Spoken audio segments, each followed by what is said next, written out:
Hola, mi conejitos. ¿Cómo estás? Me llamo Alicia. Hello, my bunnies. How are you? My name is Allison, and today we are playing Nancy Drew, The Secret of the Scarlet Hand. Now, I've actually told you guys a couple of times that this was actually the first Nancy Drew game I ever played, and I think that was in I think it was in 2003, I believe, which I think was the current game at the time when it came out. From Her Interactive, I mean. So I'm actually really stoked because this is actually the game that got me interested in the Mayans. Oh my gosh! So let's go ahead and start a new game. Welcome to my latest case, Secret of the Scarlet Hand. To start playing, choose either Junior or Senior Detective. If you're new to adventure games or need some help, choose Tutorial. Hello, Tutorial, my old friend. I'm actually going to stick with Junior Detective, mainly because I don't know. Should I go with Senior? I don't know. I'm familiar with the puzzles on Junior Detective, so I'm going to stick with Junior Detective. Dear Dad, greetings from the new Deputy Curator at Beach Hill Museum in Washington, D.C. I miss you, by the way. How's Africa? I sure hope this letter reaches you in Ouagadougou before you move on to Nairobi. So I got the internship. Your old friend Franklin Rose was awfully nice to submit my name to the rest of the members of the museum's board of directors. What an opportunity while I'm in between cases. As you probably know, the museum specializes in ancient Maya culture. My supervisor is going to be Joanna Riggs, a well-known archaeologist. Maybe you've seen her name in the news recently, in conjunction with the discovery of a strange Maya monolith. Apparently it's created quite a buzz among experts in the field. Well, Beach Hill plans to feature the monolith in an upcoming exhibition. Just imagine, this artifact has been buried for hundreds of years, and now it's going to be unveiled to the public for the first time. The museum is short-staffed at the moment, and they're expecting such a huge turnout that they've closed their doors to prepare. Sense. I can hardly wait to dig into this exciting project and learn how archaeologists and historians solve the mysteries of ancient cultures. I'll keep you posted. Love, Nancy. Nancy Drew, I presume. I'm Joanna Riggs. Welcome to Beach Hill. I was just checking the lock on this display case. This is one of the museum's most treasured pieces, a carving of King Pakal. Who is King Pakal? Oh yeah, nice Pakal silhouette. assumed the throne at age 12. Can you imagine? That was 615 AD. He ruled for 68 years at the height of the Maya civilization. Is that jade? Yes, the Maya loved jade and used it for many of their carvings. So that means he died at the age of 80. There isn't another piece like this in the world, and it's priceless, which means I practically had to sell my own grandmother to get it. How did the museum acquire it? Leave it to Taylor Sinclair. He's a wizard when it comes to these deals. You'll meet him later. Taylor Sinclair. Now then, Nancy, you're coming on board at a critical time for Beach Hill. An exhibit of this caliber is not kid stuff. Franklin Rose assures me you're a real trooper, and I hope he's right, because I'm not here to babysit. You don't have to. I don't care who your father is. Dude, this is Nancy Drew we're talking about. You don't need to babysit me. Oh, right, dialogue. I'm glad to be here. Actually, tell me more about the exhibit. I'm glad to be here. Please, tell me more about the exhibit. In addition to our permanent collection, we're borrowing rare pieces from museums and private collectors around the world. I don't know how you're able to afford it. Soon we'll be sitting on the most fabulous collection of Maya artifacts ever assembled in one place.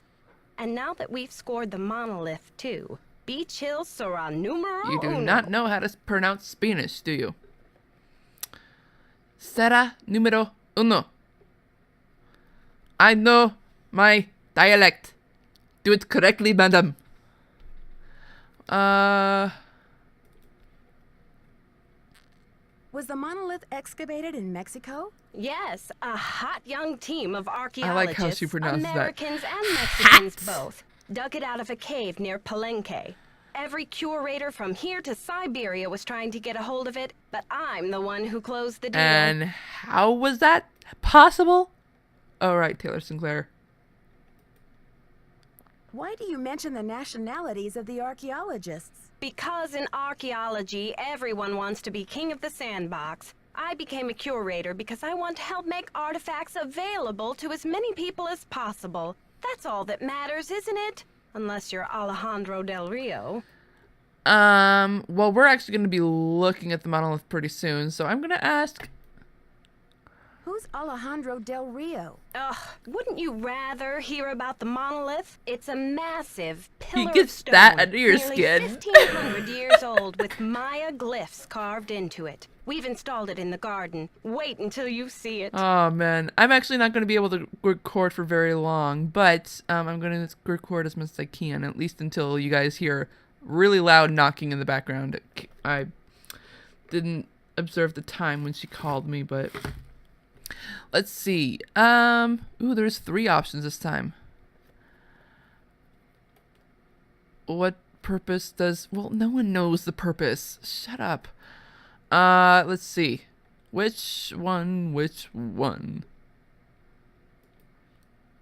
How do you know it's 1,500 years old? According to Henrik, the monolith was made at the special request of King Pakal himself, but we don't know what its purpose was. Are glyphs a kind of writing? A glyph, as in hieroglyphic, is a picture that represents a word or an idea. Henrik is the human encyclopedia on the subject. And we actually get to learn more about hieroglyphics, I believe, in Tomb of the Lost Queen.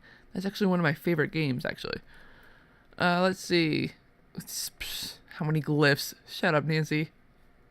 How do you translate them? Henrik can help you with that. Henrik, is he on staff here at the museum? Henrik Vanderheun, world-renowned expert in Maya hieroglyphics. He's the latest addition to the Beach Hill Brain Trust. I told him I don't even want to see his pointy Vander head till he's got a translation on that monolith. Pointy Vander. Sorry. Okay. Pointy Vanderhead? Where was he working before? At the Chaco Canyon Cultural Center in New Mexico. Anyway, there's a list of tasks for you in the lab. Once you've knocked those off, we'll regroup. Seriously, Nancy, you don't need much training to do this.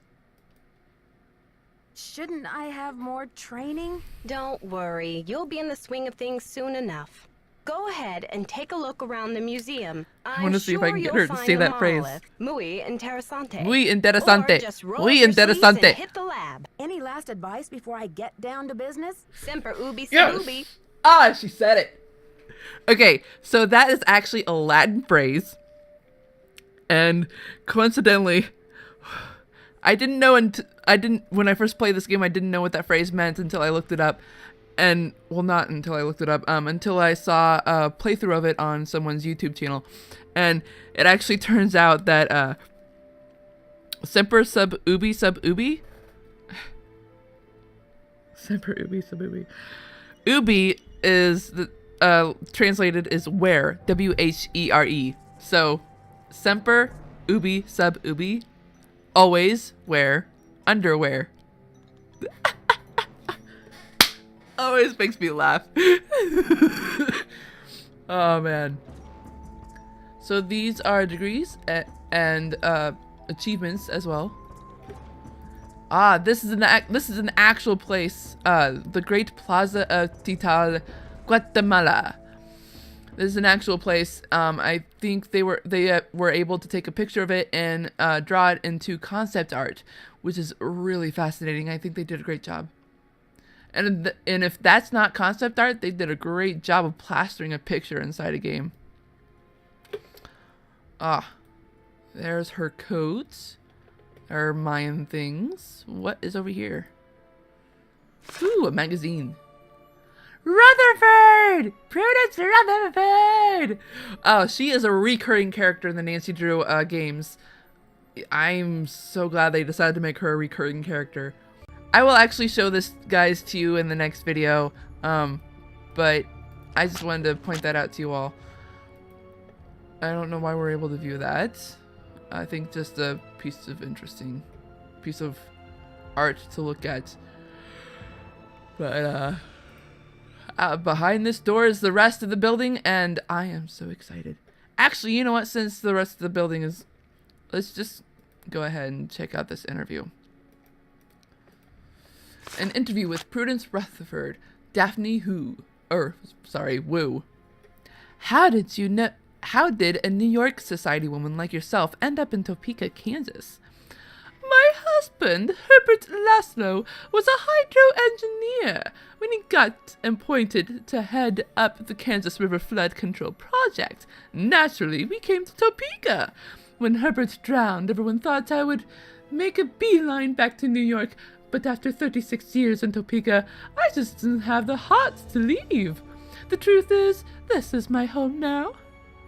Just as an aside, I find it interesting that you never took his name. That was almost unheard of at the time of your marriage, wasn't it? Yes, well, I never was one to worry about conventions. And where I come from, once a Rutherford, always a Rutherford. Well, you certainly have been a trailblazer. Now back to Topeka. What about your love for the arts? What in the world did you do for culture and entertainment here? Oh, my stars! Don't underestimate Topeka, dear. The arts are alive and well here. We have theater, symphony, and over 20 arts galleries. I organize the St. Patrick's Day Parade, the Corn Growers' Ball, and I sit on the board of Topeka Commission for the Arts, too. This is the capital of Kansas, after all. Miss Rutherford, Arts Appraiser is thrilled to be featuring your fire ruby necklace in this month's issue. Please tell us about this extraordinary piece of jewelry. The necklace originally belongs to Herbert's mother, Hester. Rest her soul. We never got along. Oh, but those rubies really did blaze like a burning ring of fire around her neck. You had the necklace altered when you inherited it. Is that right? Yes, well, Hester's spirit was just a bit too overpowering in the necklace. I felt like I was going to be strangled whenever I wore it. So I decided to add a piece from my own family to balance out the energies and, make it my own. Ah, so cool. Look at that. Topeka Commission for the Arts. How Right? cultured. I love Prudence is such a live spirit. And beyond this door is the rest of the building, like I said. But I am going to save that for the next video. Ooh. So, I am going to bid you all adieu. I hope you all have a great morning, afternoon, evening, or night, wherever you are in the world. I am Sweet Rascally Rabbit, saying goodbye. Stay awesome and stay on YouTube!